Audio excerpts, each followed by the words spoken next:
संजबील आसिम शाह ने drama serial पमाल लिखा। यह ड्रामा तो हिट हुआ, लेकिन इस ड्रामा में एक रज़ा नामी करैक्टर है। अब रज़ा नामी करैक्टर के बारे में संजबील आसिम शाह का ये कहना है, कुछ लोग इसे पसंद कर रहे हैं और जो लोग इसे पसंद कर रहे हैं वो यंग लोग हैं जो 20s में है, और जो लोग इसे नफरत कर रहे हैं वो 30+ लोग हैं। लेकिन बात यंग और ओल्ड की नहीं है, बात सही और गलत की है। लेकिन संजबील आसिम शाह ने भी इस ड्रामा के अंदर 2 नंबरी की है और डुअल पर्सनैलिटी के एक शख्स को दिखा दिया इस ड्रामा के अंदर रज़ा का करैक्टर बनाकर। अपनी वीडियो में आगे बढ़ें, आपके साथ Pakistani drama related news share करते रहें। इससे पहले आप लोगों से रिक्वेस्ट है, हमारे इस चैनल को ज़रूर सब्सक्राइब कर दें।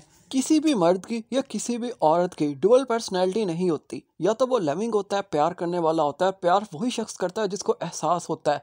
लेकिन रज़ा को यहाँ पर दिखाया गया, एक तरफ तो वो अपनी बीवी पर बहुत ज़्यादा जुल्म सितम करता है, लेकिन दूसरी तरफ वो मोहब्बत भी कर रहा है। चल यहाँ तक बात ठीक है, लेकिन जब रज़ा में एहसास ही नहीं है, वो अपनी प्रेग्नेंट वाइफ से इतना ज़्यादा काम करवाता है, जब उसके दोस्त आ जाते हैं तो उसे जब एहसास नहीं है तो वो प्यार का दावा किस तरह से कर सकता है। तो इसका मतलब ये है कि मसला यहाँ पर राइटर की सोच में है, जिसने एक ऐसे बंदे को लविंग दिखा दिया जिसके अंदर एहसास नामी चीज़ ही नहीं है। लेकिन इस तरह के ड्रामास दिखाने का मकसद सिर्फ एक ही है इन लोगों का, ये औरत को आज़ादी की तरफ लेकर जाएं। लेकिन इस आज़ादी का रिजल्ट क्या निकल रहा है ये लोग अभी नहीं समझ रहे। यही वजह है कि हर घर के अंदर डाइवोर्सी बेटी बैठी हुई है या इस तरह के मसाइल चल रहे हैं, क्योंकि उसे इंडिपेंडेंस चाहिए थी जो उसे नहीं मिली उसके ससुराल या उसके हस्बैंड की तरफ से।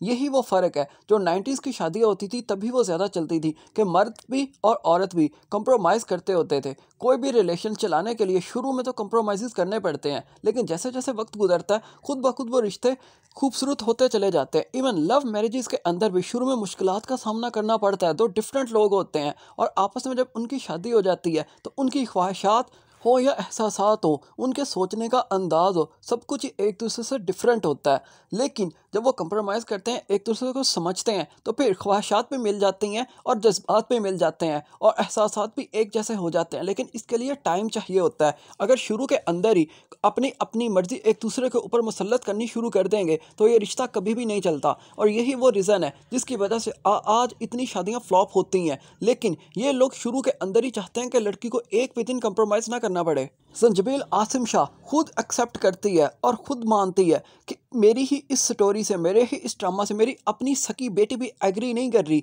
वो भी कहती है कि कंप्रोमाइज़ करने पड़ते हैं शुरू के अंदर, स्टार्ट के अंदर। जब अपना घर अपनी बेटी ही नहीं मान रही संजबील आसिम शाह की बात, तो ये किस तरह से एक ड्रामा लेकर लोगों पर उस स्टोरी को मुसल्लत करना चाहती है। यही वो डायरेक्शन है जो इन राइटर्स को दी जाती है कि आपने इस लाइन के ऊपर लिखना है और इस लिमिट को क्रॉस नहीं करना।